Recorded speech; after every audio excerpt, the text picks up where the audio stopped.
Visit our website startupstories.in for more inspirational stories and updates from the startup world.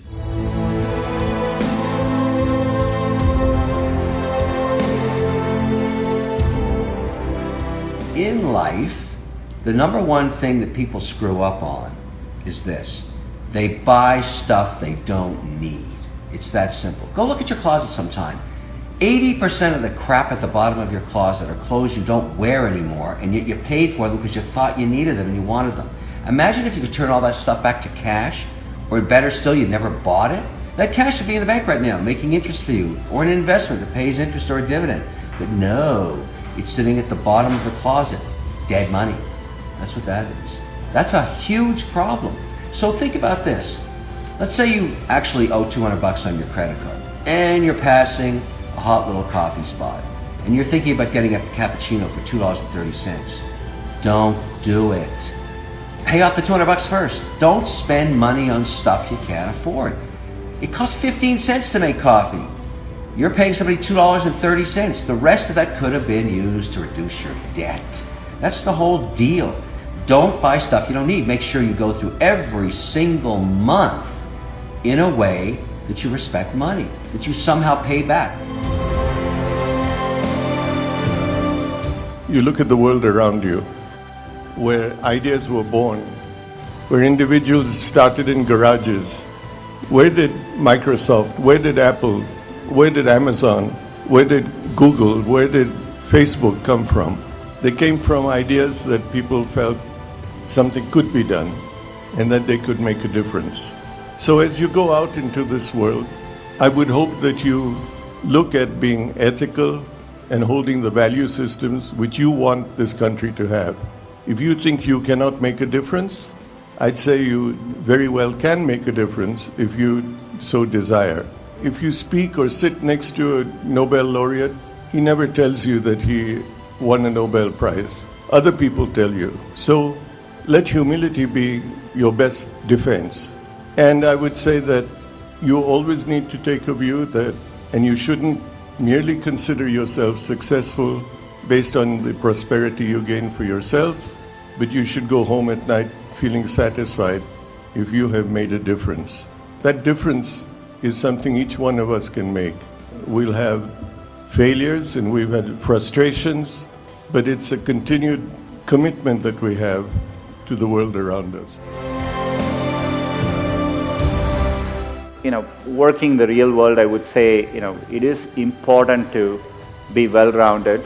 It's important to, try different things, take some risks, and you want to aim high enough that you fail, a few times. I think that's the natural part of the process. If you work on really difficult things, you're better off because you have no competition. Others aren't working on that difficult a problem. And even if you fail, you end up doing something great in the process. My advice to the young people, any mistake is a wonderful revenue for you. So I tell myself and told my young people, before 20 years old, be a good student. When you do entrepreneur, just learn some experience. Before 30 years old, follow somebody. Go to a small company. Normally in a big company, it is good to learn processing. You are a part of a big machine. But when you go to a small company, you learn the passion, you learn the dreams. You learn how to do a lot of things at one time. So before 30 years old, it's not which company you go, it's which boss you follow. It's very important. A good boss teaches you differently.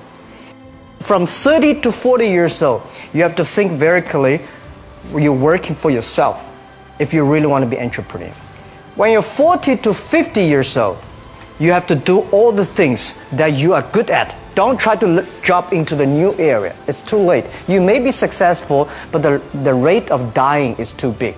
So 40 to 50, think about how can you focus on things that you are good at.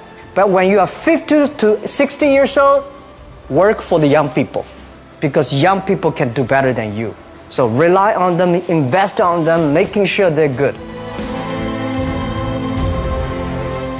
I've told a lot of people, it doesn't matter how many times you fail, if you get it right, you're an overnight success. All you gotta do is get it right one time. I mean, the thing about being an entrepreneur is it's just all to you. You know, a lot of people like to make excuses. I don't have connections, I don't have money, I don't have this, but you know, if you find something that you like to do or love to do, be great at it and see if you can turn it into a business. In worst case, you're going to have fun doing what it is you love to do. In best case, you can turn it into a business. I'm just not big on excuses. I just think if you really, everybody has that opportunity to go for it. They just got to do it. You know, I sold powder milk, and that was a disaster.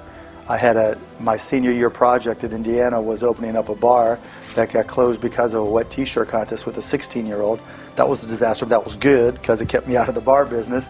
I got fired from my first job in the software business because I wanted to close the deal instead of going out and closing the sale. I mean, instead of coming in and sweeping the floor. You know, it didn't matter how many times I failed. I just kept on going and going and going. And entrepreneurs need to realize that sometimes it's not the idea.